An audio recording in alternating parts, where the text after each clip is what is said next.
Salut à tous et bienvenue dans ma 10e vidéo de formation GUS 05 pour les développeurs Java. Je vais vous proposer dans cette vidéo de créer une entité graphique pour visualiser cette fois les propriétés de l'application. Donc on avait créé précédemment des entités pour visualiser les ressources d'icônes et de sons. Cette fois on va s'occuper simplement des propriétés de l'application. Donc les propriétés, c'est notamment en fait les différentes valeurs qu'on indique ici, mais pas seulement, vous allez voir. Alors nous allons créer une nouvelle entité, voilà, que nous allons appeler charlie.display.param.properties. Voilà. Ensuite, on crée une classe qu'on appelait display properties. Très bien.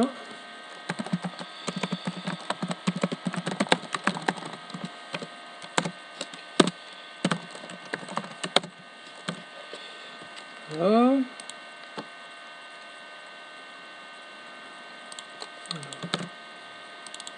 Voilà. Je rajoute les méthodes associées.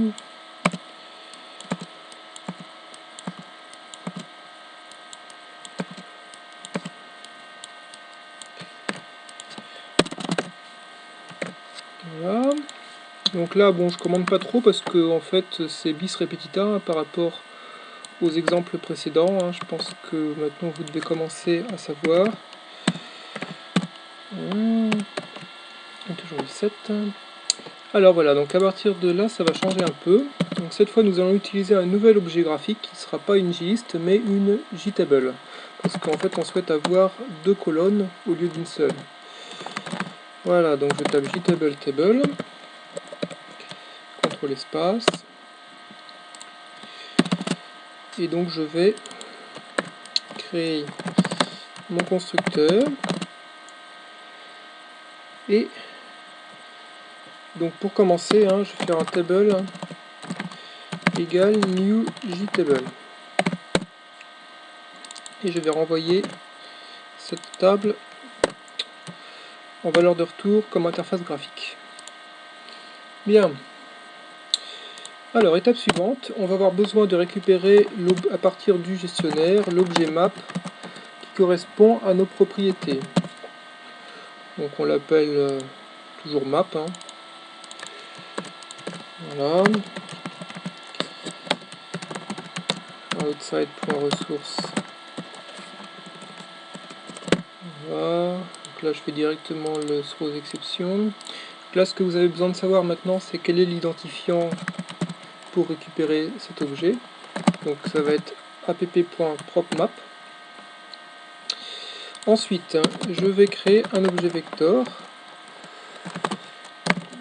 New vector map.keysets. Voilà.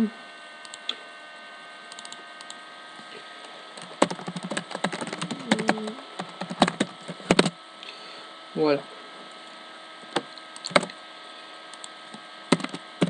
Maintenant, je vais créer en fait un tableau à deux dimensions de chaîne de caractères. Donc string, crochet, crochet. Que je vais appeler content, donc qui va être le contenu de notre JTable. Ça va être un tableau qu'on va définir donc de dimensions.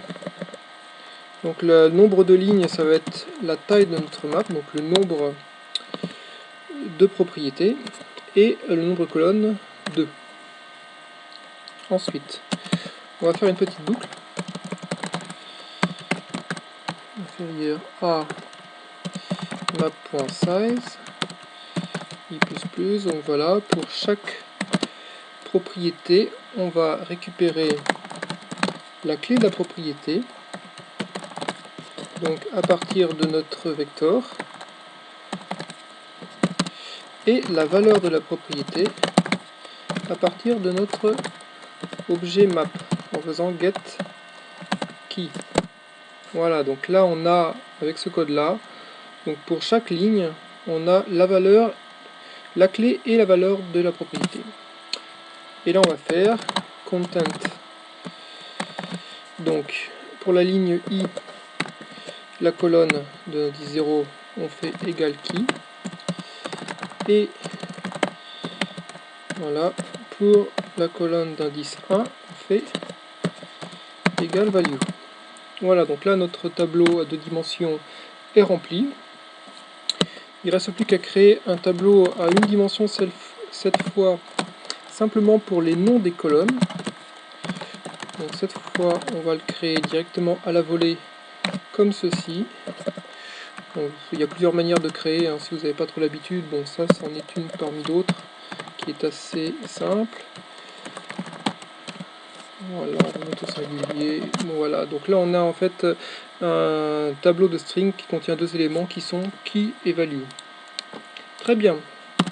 Et bien avec tous ces tableaux, on va juste compléter notre instanciation de notre objet table en faisant ici, donc dans le constructeur JTable, on va lui passer un new default table model, donc le modèle, un objet modèle, donc qui gère en fait les données du tableau, qui va contenir content et colonne. Voilà.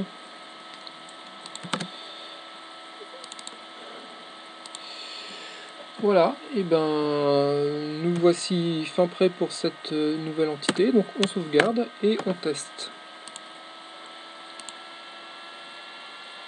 Oui, non, oulala, j'étais un peu rapide, donc j'ai oublié l'essentiel, comme quoi, avant de tester, une fois qu'on a créé l'entité, on est toujours pressé de la tester, mais il ne faut jamais oublier le paramétrage. Donc, ce que je vais faire, ici, donc, dans fichier load, display properties, étoile, et ici, je vais modifier la valeur de notre interface principale. Voilà, et là je peux relancer, et cette fois je pense que ça va être bon. Très bien, voilà, c'est parfait. Bon, bah pour terminer cette vidéo, je vais juste commenter un peu le résultat obtenu. Donc là on voit bien qu'on a en fait 7 propriétés différentes qui sont définies dans notre application, dont en fait 3 semblent venir de nulle part, parce que là on a app.build qu'on n'a jamais défini, app.name et app.version.